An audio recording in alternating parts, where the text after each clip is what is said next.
感动时刻，我们要带您到台东，一块来了解什么是人道建筑。要来认识这一位建筑系的学生，他叫做简志明。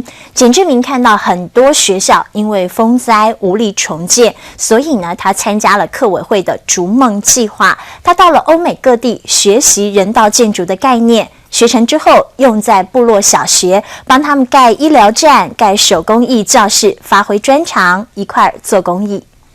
让大学志工知道，就是我们在盖房子的时候，它其实是互相分享的。浓浓的快木香，透亮的屋顶，风格很简约。这是台东信义国小的故事亭。这个地方需要做结构补强，要打大叉叉，所以这个大叉是后来加的。强调结构安全没有问题，要学校放心。这是义工简志明帮学校免费搭建的空间。他希望学生有分享的地方，有说故事的舞台。部落的家长、部落的耆老就可以在这个空间使用，然后分享就是部落的传说故事啊，部落的文化。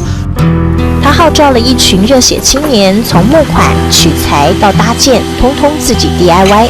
他们帮很多没有经费的边远学校盖医疗站、手工艺教室，还有表演舞台。医疗工作者他们可以就是定时的去义诊，我们就丢了一段话，就是常常听到义诊，很少听到义主。对，那是第一次。为了让梦实现，建筑系毕业的他参加客委会的逐梦计划，一个人到美国、德国、瑞士了解人道建筑，参访哈佛、麻省理工学院，看了瓦楞纸做的宿舍、废弃车牌做的简易厕所。他像个大海绵，吸饱能量。老师又教他们用汽车车牌，就是当瓷砖，然后就把房子盖起来。逐梦计划让他展开了义务竹屋的梦想，而圆梦的第一步从南投的双龙国小开始。